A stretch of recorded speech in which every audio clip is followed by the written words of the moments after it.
In this lesson, we will explain the benefits of using a capo and show you how to use one.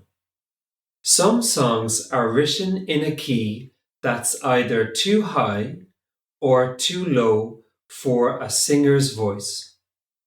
Using a capo, it allows us to change the key to suit the singer's voice while using the same chords as before. There are different types of capos, but the type that we are going to look at is the spring type capo. Let's use the song Mary Had a Little Lamb to hear how a capo changes the key of a song.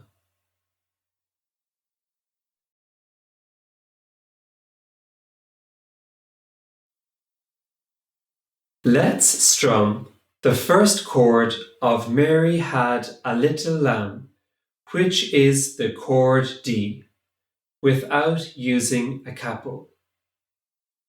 After 4. 1, 2, 3, 4. Mary had a little lamb.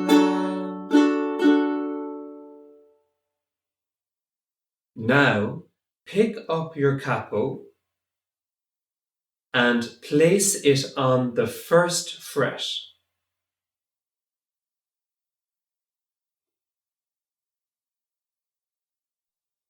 Making sure not to touch the metal strip that separates the frets.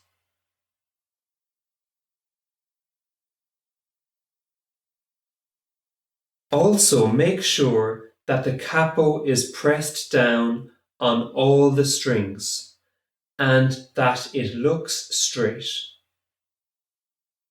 Now that your capo is on the first fret, we move all our fingers up one fret, just like this.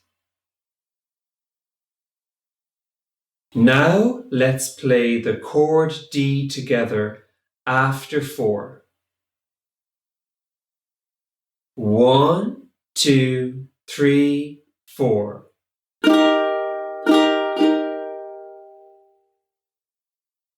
And now let's play the first chord of Mary Had a Little Lamb again after 4.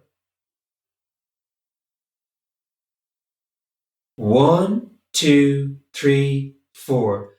Mary had a little lamb. And you can hear that the pitch is higher.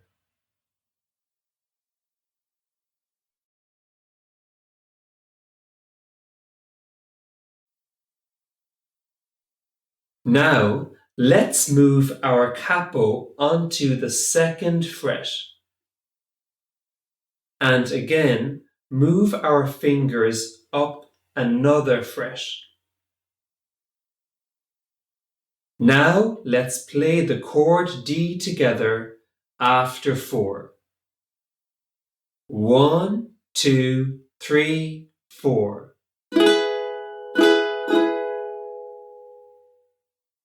And now let's play the first chord of Mary Had a Little Lamb again after 4.